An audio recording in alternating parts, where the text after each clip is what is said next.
¿Qué tal, queridos amigos? Pues creo que estamos asombrados todos de la monumental propaganda que se hizo el señor López Obrador el 21 de marzo. Hoy estamos en una fecha triste para los mexicanos, 23 de marzo, un aniversario luctuoso más del bárbaro, burdo asesinato de Luis Donaldo Colosio, quien era a todas luces el indicado para ser presidente de México, de acuerdo a las viejas costumbres que se rompieron en el 2000 por fortuna para el país, supuestamente, porque a partir del 2000 las cosas no solo se enderezaron, sino que desgraciadamente se hundieron más. Y mucho más cuando llegó el cogobierno de Fox con su consorte al lado, mucho más cuando llegó Calderón y su casaca militar que le hacía parecer como un Gasparín pintado de soldado, mucho peor cuando llegó el miserable Peña Nieto en 2012 con su gaviota, que solo hizo más que robarle al presupuesto sus compañías protocolarias por todo el mundo y su simpatía, si es que podemos llamarla así, con algunos niños que iban a visitarla. Fuera de eso, todo el sexenio se centró en una corrupción ingente que iba creciendo y creciendo y creciendo, y fue tan grande que posibilitó que la oposición, que el único verdadero opositor que ha tenido México en las últimas décadas, Andrés Manuel, pudiera no remontar, sino llevar su campaña con éxito desde el primer minuto hasta el último, hasta llegar a consolidar, gracias al Instituto Nacional Electoral Autónomo, que cuidó sus elecciones, esto no lo debe olvidar López Obrador, con 30 millones de votos, superando a todas las oposiciones con el 53% de los votos emitidos.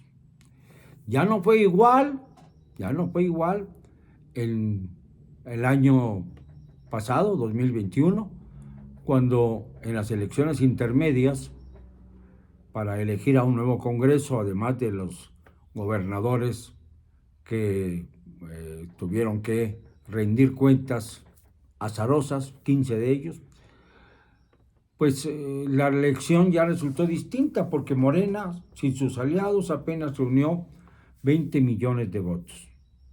Y las oposiciones en general, todas juntas, incluyendo el Movimiento Ciudadano, 24 millones, es decir, que votaron muchos más en contra de López Obrador que del propio López Obrador. Como dice él, que dice que fue innegable la victoria de Morena, a pesar de que se dividió la Ciudad de México, a pesar de que no logró la mayoría absoluta en el Congreso, pero sí las gubernaturas de varios estados de la República, entre ellos Sinaloa y Sonora, y otras más, pero en estos me quiero fijar el día de hoy, porque recibí una fotografía en la que se ve al presidente López Obrador en Guayabera, en la sierra de Sinaloa, haciéndose un taco con carne enchilada. Esto no tendría importancia si no es porque aparece atrás, y no es un montaje, lo aclaro de una vez, a uno de los hermanos de Joaquín Guzmán Loera el Chapo, Aureliano de nombre. Aureliano, como también se llamó aquel famoso asesino uniformado a las órdenes de Victoriano Huerta, Aureliano Blanquet, que fue uno de los más funestos asesinos de la contrarrevolución. Pues bien, este Aureliano y López Obrador tuvieron que haber convivido en ese ágape en la sierra culiacanense, en la sierra de Sinaloa, porque pues de otra manera no se explica tanto apego al presidente López Obrador por parte de los Guzmán Loera. Por algo, tengo referencias que durante las campañas que ha realizado López Obrador por el país, bueno, no ha dejado de estar en campaña nunca, pero ni ahora que es presidente, pero cuando era candidato y opositor, visitó varias veces Tenancingo, en el Estado de México, la punta del iceberg. Ahorita les explico por qué. Y ahí en Tenancingo solían recibir al presidente, bueno, al candidato entonces, López Obrador, con tiros al aire de pick-ups Lobo, de esas que son muy usadas por los narcotraficantes, que disparaban sin cesar en medio de la apoteosis del narcotráfico al recibir al candidato de sus preferencias, Andrés Manuel. Esto es algo innegable, hay testimonios abundantes de lo que estoy diciendo. No se ha separado López Obrador de esta triste situación y condición. Y por ello se teme que en estas elecciones, las que se van a dar en junio después del proceso de revocación, el presidente de la República negocie lo suficiente con los exgobernadores, bueno, con los actuales gobernadores traidores, tanto del PAN como del PRI, para dejar a Morena libre el camino, con el apoyo monetario y con el apoyo también de la violencia que reprime, de la violencia que amenaza, de la violencia que, aunque no se vea, está presente en cada uno de los hogares de los pueblos más alejados de los centros urbanos y ya también en los centros urbanos. La violencia que provoca la alianza del narcotráfico con el señor López Obrador. Esta es la historia. Si nos vamos a engaños, bueno, si hay algún mexicano que no haya visto lo que verdaderamente pasó el 21 de marzo en el aeropuerto, en ese, mejor dicho, esta estación de aviones de Santa Lucía, no podría ya tener confianza alguna en López Obrador. Tenemos reportes, tanto el día de ayer como el día de hoy, el aeropuerto está vacío. Se tuvieron que modificar los vuelos proyectados para bajar en Santa Lucía al aeropuerto internacional de la Ciudad de México llamado Benito Juárez. Por cierto, nadie mencionó que se llame el aeropuerto Benito Juárez el día en que, el 21 de marzo, se estaba inaugurando el flamante aeropuerto de la TTTT, que no es ni por mucho, como dijo López Obrador, uno de los mejores del mundo. Al contrario, tiene todas las dolencias de las estaciones de autobuses.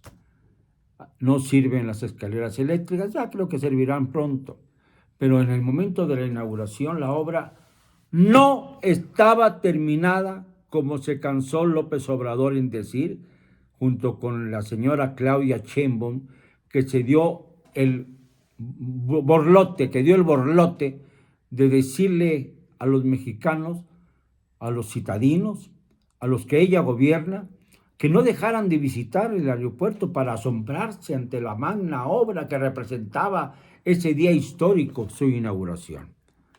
¿Y cómo iban a llegar? Pues no llegaron.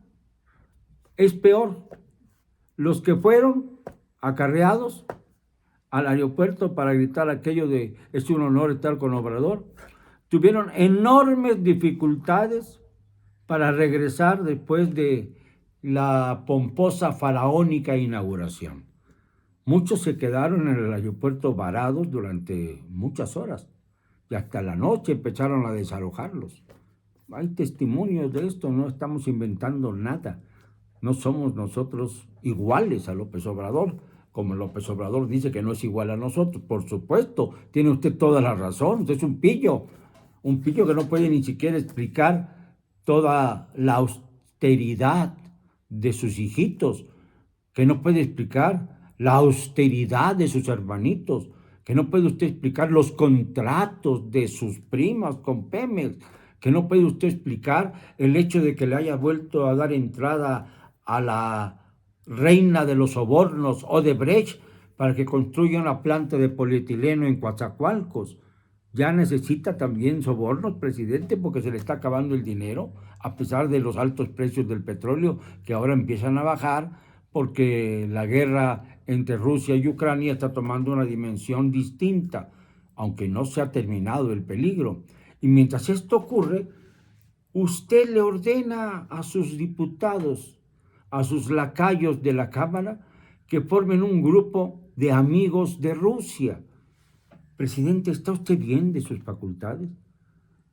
¿Conoce usted la historia de Rusia? Yo creo que Rusia ha sido uno de los países más terriblemente hollados y sacrificados en la historia del mundo.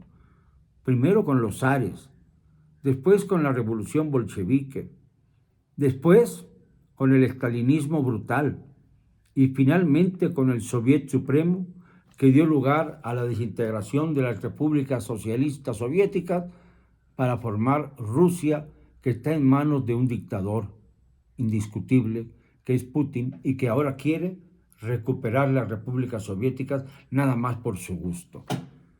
Amigos de Rusia, sí, de los rusos, sí, del pueblo de Rusia tan sacrificado, sí que somos amigos. Pero en esta hora, hablar desde el Parlamento mexicano, desde la Cámara de Diputados mexicana, de que se va a formar un grupo de amigos de Rusia, es verdaderamente lo más absurdo y lo más fuera de lugar que he escuchado en mis años de analista político. No tiene justificación de ninguna manera. Es la tontería más grande que en esta hora se prodiguen ahora en aplausos contra la invasión de Rusia a Ucrania. Porque esto es, ser amigo de Rusia en este momento es casi como apoyar la invasión a Ucrania. Y esto es verdaderamente bestial. No se puede permitir a una nación invadir a otra soberana que ya ha proclamado su independencia. Esto sí es romper con la doctrina Estrada a favor de la autodeterminación de los pueblos. Es destruir toda la labor diplomática de México, que estaba en muy buen nivel hasta antes de la llegada de Fox a la presidencia, por cuestiones pueriles, por intereses de baja ralea. Inclina usted la cabeza ante Biden, presidente, pero por otro lado, también la inclina ante Putin y las naciones que forman lo que hemos llamado el Círculo de Sao Paulo, ya no el foro, sino el círculo de una conducta socializante, que no socialista, que implementa dictaduras en el sur del continente y en el centro del continente también, y que ahora quieren expandirse, como ya está usted haciendo, hacia México. Se están expandiendo rápidamente, como las terribles mentiras que usted destaca el día de hoy. Mientras, ¿qué sucede? Solamente el martes pasado, el martes 22, hubo 90 ejecutados en el país. 90. Nadie habló de los 10 obreros muertos en las obras del aeropuerto de Santa Lucía. No importan. Son bajas que se pueden ocultar, ¿verdad, señor secretario Luis Crescencio Sandoval, general de 4 estrellas? Y mientras tanto, sigue la presión en contra del INE, sigue la burla ingente contra el esfuerzo que está haciendo el INE para asegurar y garantizar el proceso de revocación de mandato el próximo 10 de abril. Yo me voy a formar las horas que sean necesarias para siquiera con mi firma avalar que se vaya del Palacio Nacional este sujeto execrable que está en calidad de presidente y que no se cansa de mentir y que actúa como un faraón inaugurando una obra bastante menor. No es una obra magna, es una burla para el pueblo mexicano. ¿Cómo van a ir, señora Sheinbaum, los que usted invitó, la gente del pueblo, a visitar el aeropuerto, que quizás nunca puedan usar, porque no tendrán dinero para costear los vuelos en avión, porque solamente el 8% de los mexicanos usan este transporte en nuestro país? El 8%, para ellos fue esta obra. Y van burlándose de la gente a inaugurarla con acarreados de los más bajos estratos del país. ¿No le da a usted, presidente López, un poco de vergüenza? ¿No sintió ningún rubor en el rostro cuando sabía usted que cada aplauso le costaba? ¿No le da vergüenza sentirse faraón por un día con una obra que no vale nada? Si Peña Nieto perdió toda autoridad moral en Tlatlaya el 30 de junio de 2014, cuando murieron asesinados 22 civiles, ¿qué me dice usted de los muertos que usted ha ocasionado en distintas masacres por el país? Por ejemplo, en los 135 muertos que volaron con los gasoductos de Pemex en Tlahuelilpan, Hidalgo. ¿Qué nos puede decir? ¿Se acuerda? ¿Y de los crímenes de Estado? ¿Ha avanzado usted, por ejemplo, a la averiguación del magnicidio de Luis Donaldo Colosio? No, ¿qué le importa? Lo que importa es su figura, presidente. Lo siento, no me van a callar. Y lo digo, con cero cobardía.